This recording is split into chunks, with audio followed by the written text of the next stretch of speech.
আসসালামু আলাইকুম। আজি তোমালোকৰ লগত মই আলোচনা কৰিবলৈ লৈছোঁ ডিজুলেশ্যন অফ পাৰ্টনাৰশ্বিপ ফাৰ্মত। তো dissolution of partnership firm, dissolution of partnership firm ইতিমধ্যে বিগত কেইবাটা ক্লাছত শেষ কৰা হৈছে। যোৱাকালি তোমালোকক জনাই দিছোঁ যে ডিজুলেশ্যন অফ পাৰ্টনাৰশ্বিপ ফাৰ্মত যিখিনি ইলাষ্ট্ৰেশ্যন, এক্সাৰচাইজ, থিয়ৰী, প্ৰেক্টিকেল গোটেইখিনি আলোচনা কৰিছোঁ। তো আজি তোমালোকৰ লগত মই শ্বেয়াৰ কৰিবলৈ লৈছোঁ। ইতিমধ্যে তোমালোকক ৰাতিপুৱা অডিঅ' ক্লাছত মই দিছোঁ। তো ৰাতিপুৱা যিখন মই অডিঅ' বনাইছোঁ সেই অডিঅ'ত 2012ৰ কুৱেশ্যনটো মই তাত আলোচনা কৰিছোঁ, কেনেকৈ ৰিয়েলাইজেশ্যন একাউণ্ট, কেপিটেল একাউণ্ট আৰু কেছ একাউণ্ট প্ৰস্তুত কৰা হয়। তাতে মই গোটেই কথাখিনি ডিটেইলছ আলোচনা কৰিছোঁ আৰু তোমালোকক এইটো হোমৱৰ্ক হিচাপে দিছোঁ, বুজাই দিছোঁ, কৰিবা আৰু সোনকালে মোক ছাবমিট কৰিবা। এতিয়া তোমালোকৰ লগত মই শ্বেয়াৰ কৰিবলৈ লৈছোঁ 2014 চনত যিটো কুৱেশ্যন আহিছিলে, 2014। তো 2014 ডিজুলেশ্যনৰ পৰা কুৱেশ্যন আহিছিলে। এইটো আছিলে 2014 কুৱেশ্যন নম্বৰ 19। ইয়াতে কোৱা হৈছে অমল আৰু বিমল দুজন অংশীদাৰ, অমল আৰু বিমল 3:2 আছিল। তো তেওঁলোকৰ ব্যৱসায় প্ৰতিষ্ঠানটো অৱসান কৰিবলৈ বিচাৰিছে। সেই সময়ত দেখা গ'ল ব্যৱসায় প্ৰতিষ্ঠানটোৰ সম্পত্তি আৰু দেনাসমূহ দিয়া আছে উদ্ধৃত পত্ৰ। All assets and liabilities are given in their balance sheet at the time of dissolution of partnership firm. তো প্ৰথমতে আমি কি কৰিব লাগিব, ব্যৱসায় প্ৰতিষ্ঠানৰ যিমান সম্পত্তি আছে গোটেই সম্পত্তিখিনি আমি ৰিয়েলাইজেশ্যন একাউণ্টলৈ ট্ৰান্সফাৰ কৰি হিচাপৰ বহি ক্ল'জ ডাউন কৰিব লাগিব। তো প্ৰথম জানুৱাৰীতে আমি দিম,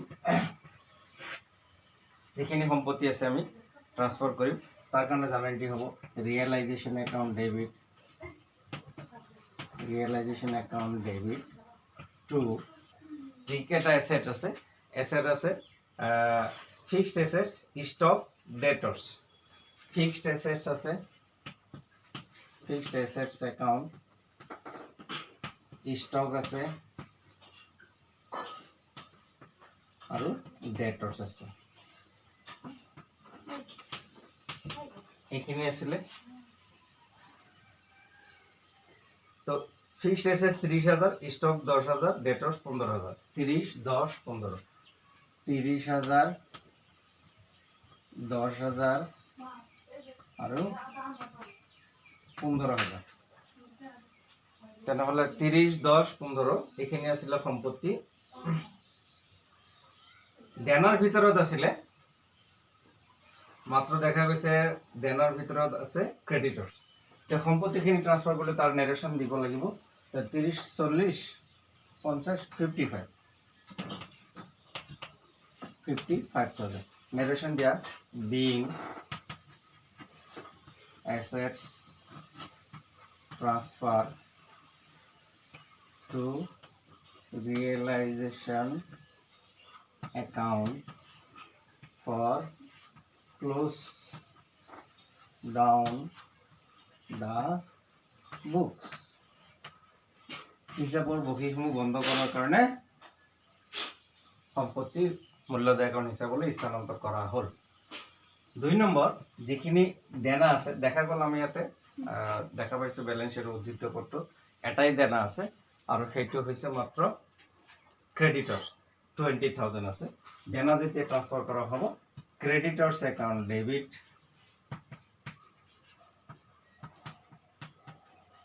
টু ৰিয়েলাইজেশ্যন। সেম নেৰেশ্যন একে হ'ব।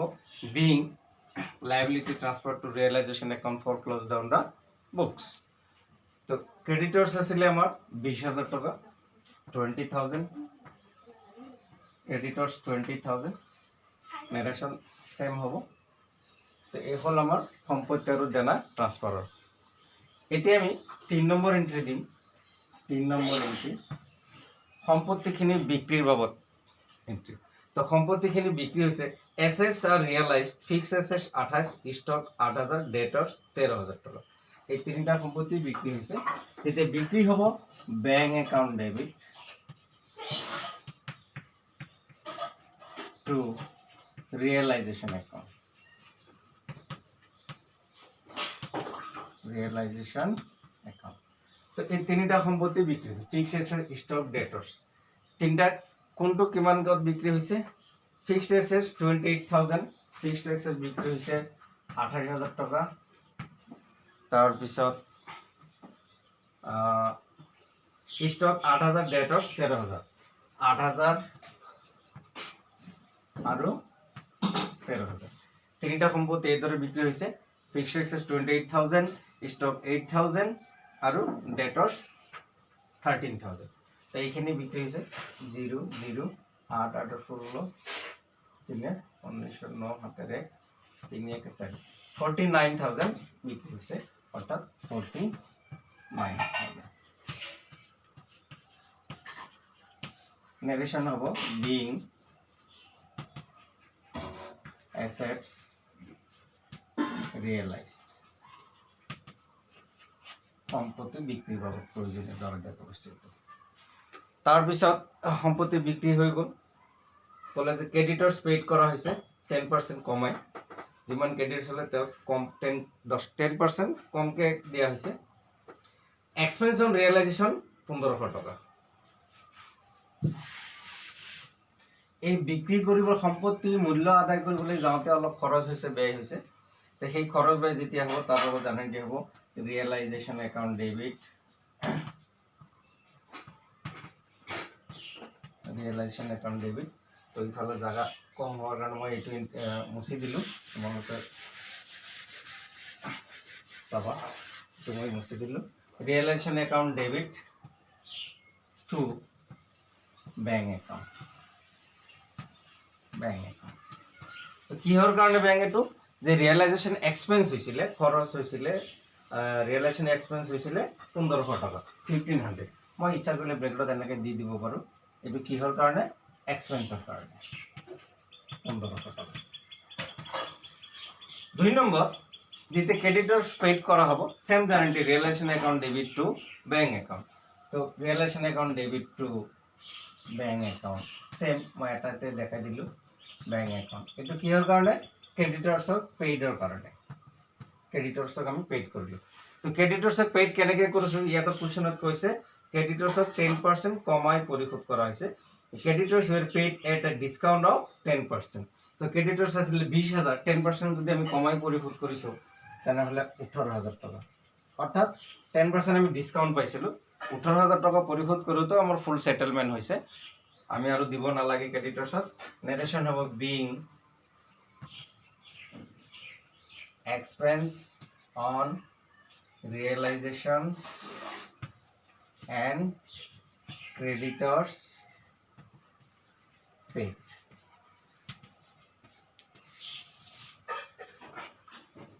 নহ'লে এইটো হ'ল 4 নম্বৰ।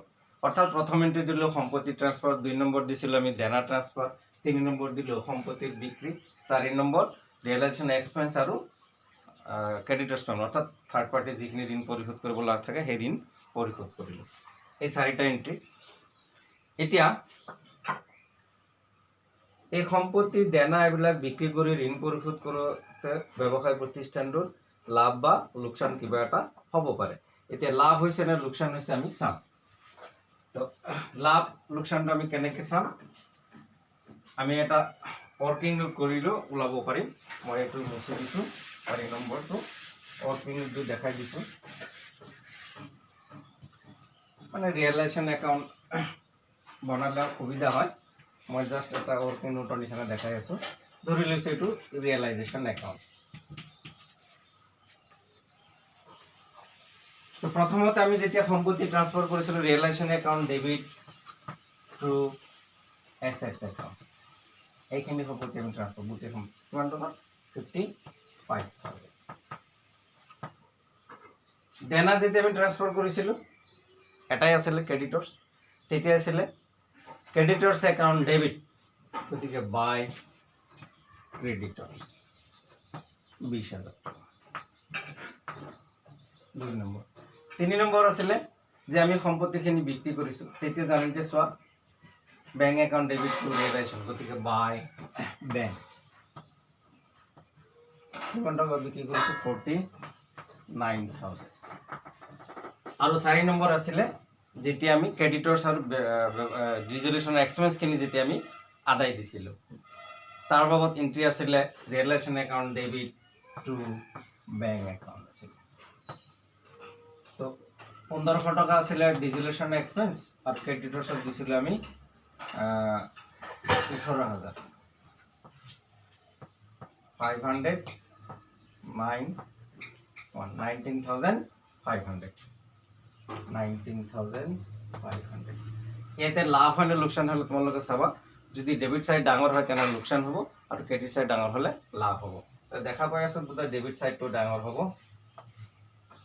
গতিকে 55,500 5 9 14 4 হাতেৰ 1 6 1 7 74,500 74,500 গতিকে 74,500 পৰা আমাৰ ইফালে আছে 69,000 হ'ব, দুটা যোগ কৰিলে 69,000 তেনেহ'লে 500 14 পৰা 9 গ'ল 5,500 টকা লছ হৈছে।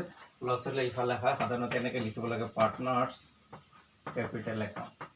পাৰ্টনাৰ্ছ দুজন আছিলে অমল আৰু বিমল, হয় অমল আৰু বিমল, অৰ্থাৎ অমল বিমল। আমি জানো 3:2 আছিলে, গতিকে এই 5,500 টকা 5,500 টকা 3:2 ভগাই ল'ব। কেনেকৈ ল'ব?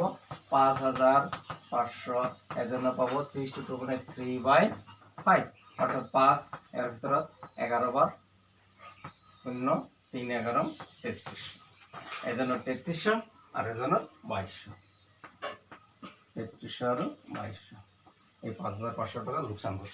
তো এইটো আমি ওয়ার্কিং দি হওক বা রিয়েলাইজেশন একাউন্ট প্রস্তুত কৰি ওলাব পাৰো, যেহেতু আমাক কোৱা নাই যে ৰিয়েলাইজেশন একাউন্ট বনাবলৈ খালি জাৰ্নাল এন্ট্ৰি দিব দিছে, গতিকে আমি জাৰ্নাল এন্ট্ৰি কাৰণে দিয়াৰ পিছত লাভ বা লোকসান ওলোৱাৰ কাৰণে ওয়াৰ্কিং নোট দিব ৰিয়েলাইজেশন একাউন্টৰ বনাই হোক প্ৰস্তুত কৰতে। 4 নম্বৰ এন্ট্ৰি আগতে গুছি গৈছে 5 নম্বৰ। তো 5 নম্বৰত আছিলে এতিয়া লাভ বা লোকসানৰ এন্ট্রি, যেহেতু লস হৈছে লস হলে partners capital account debit Amal capital account debit Bimal capital account debit to realisation. কিমান টাকা লস হৈছিল? 5,500 টাকা। এওঁ লোকসান ভৰিব লগা হ'ল 3,200 আৰু এওঁ ভৰিব লগা হ'ল 2,200। Narration of being loss shared by partners in their profit sharing ratio. Loss shared by partners in their profit sharing ratio. তো এই 5 নম্বৰ এন্ট্রি হৈ গ'ল। এতিয়া লোকসান ভগাই দিলো।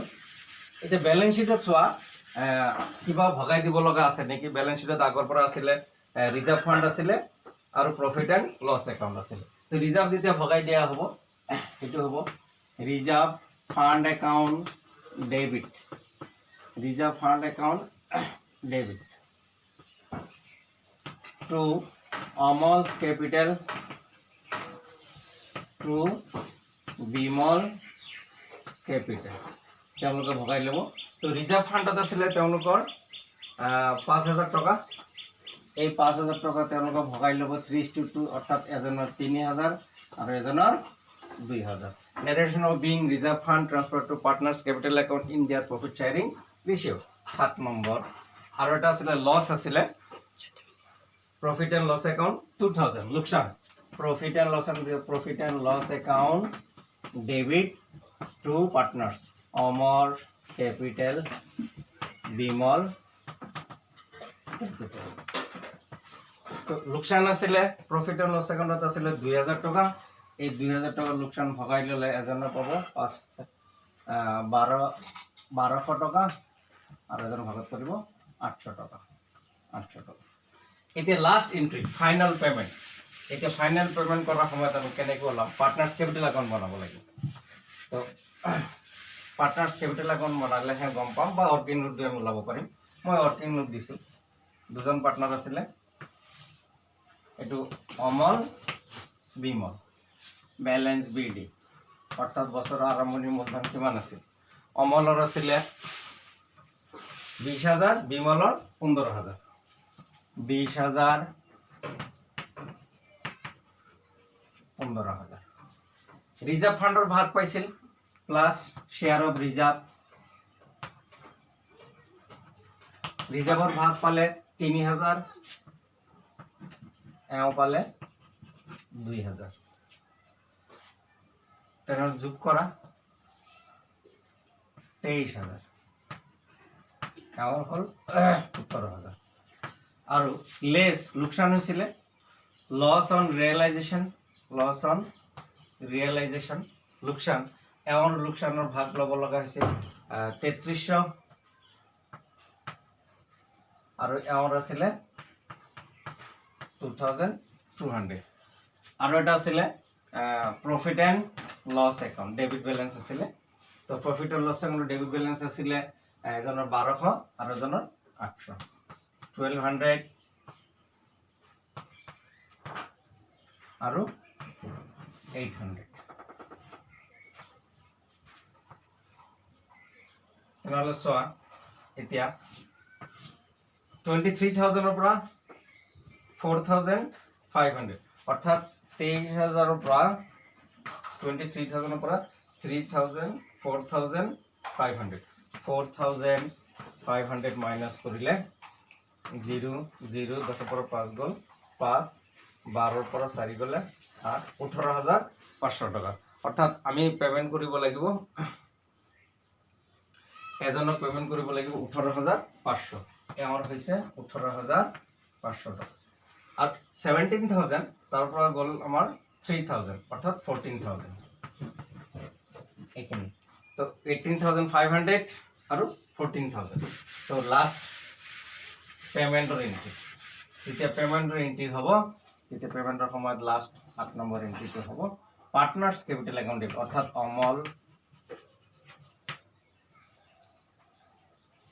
Capital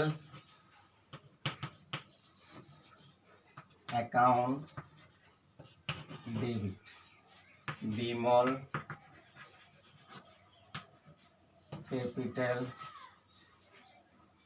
Bimal's capital account debit to last যেটা পেমেন্ট হবো টু ব্যাংক অ্যাকাউন্ট তো সোয়া কাক কিমান পেমেন্ট করিম আমি অমলক পরিশোধ করিম 18,500 আৰু বিমলক পৰিশোধ কৰিম আমি 14,000 এই টোটাল 18 আৰু 14 18,000 আৰু 14 8 4 12 2 হাতের 1 2 1 3 32,500